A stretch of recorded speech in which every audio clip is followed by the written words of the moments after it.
Excited ছিলাম। কোথাও ঘুরতে যাওয়ার হলে আগের দিন রাতের বেলা একদমই ঘুম আসে না, কি বন্ধুরা তাই তো? আমার ক্ষেত্রেও সেটাই হয়েছিল। ঘুরতে যাব বলে আগের দিন সারা রাতটা আর ঘুমাইনি। রাতের বেলায় এই বিরিয়ানির জন্য সমস্ত চিকেন, আলু, ডিম সব সেদ্ধ করে আর ম্যারিনেট করে রেডি করে রেখে দিয়েছিলাম। যেহেতু বাড়ি থেকে সবাই সবার মতো খাবার নিয়ে যাবে, তাই আমরাও বিরিয়ানি বানিয়ে নিয়ে গেছিলাম।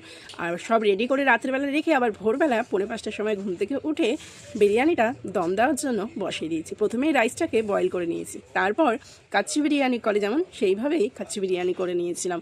আর এরপর যেখানেই ঘুরতে গেছি সেখানে কিন্তু বৃষ্টি, রেনকোট সাথে নিয়ে গেছিলাম কিন্তু কোথাও বের করিনি, তাই সবাই মিলে ওড়নাটা নিয়ে হেঁটে হেঁটে আসছিলাম। আর অবশেষে আসার পথে সবাই বাসের মধ্যে ভীষণ এনজয় করেছি। আর এই দাদা ভাইটা তো ওখানে ডান্স করছিল। আর এইরকমভাবে এনজয় না করলে পিকনিকের মজাটাই আসে না। তো যাই হোক, এত এনজয় করার শেষে সবাই কিন্তু গন্তব্যে পৌঁছে গেছিলাম। আর পৌঁছে রাতের খাবারটা তো কোথাও খাওয়া হয়নি, তাই বিরিয়ানিটা আর রাতে যে খাবারগুলো বেঁচেছিল সেইগুলো একটা দাদা ভাইয়ের বাড়িতে গিয়ে সেখানে খাওয়া দাওয়া করে তারপর সবাই সবার মতো বাড়ি চলে গেছিলাম। তো ভিডিওটা কেমন লাগলো কমেন্ট করে জানিও। সবাইকে টাটা।